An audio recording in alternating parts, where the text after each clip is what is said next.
Yes, reka mbanze mbasuhuze rero bakunzi ba Beriki TV, reka nongere mbifuriza amahoro n'ibyishimo, suhuza aba diaspora muri rusange mu bihugu bitandukanye. Uyu munsi wa none rero reka mfatanye namwe urugendo tujye gusura aba bana rero baherereye ku mupaka wa Nyagatare, ahitwa Sofia, ni winjiye n'imbere na mu gace gaturanye na mupaka wa Nyagatare.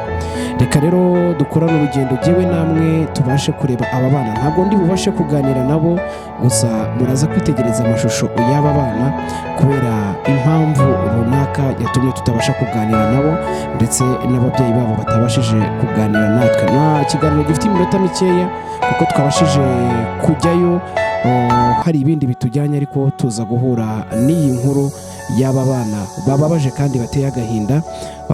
Hirya y'akagigi kitwa Sofia niho abo bana batuye. Ni Sofia ubundi ni muri Uganda, winjiye muri Uganda ni akagigi ka mbere ubanzirizaho ko muri uyu mujyi gatuwe n'abaturage bakeya, ariko ubona ko ari akagigi gashyushye cyane.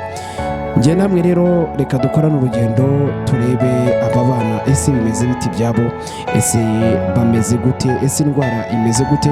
Hanyuma iki kiganiro tuzasubirayo tubashe kubamenyera inkuru y'aba bana, cyangwa se tuzasubirayo tubashe kubamenyera uko ibintu byaho byifashe. Njye tujye gukorana urugendo rero, imisoro y'abanyarwanda, inshuti y'abanyarwanda, mukomeze mukore subscribe, share ndetse na comment.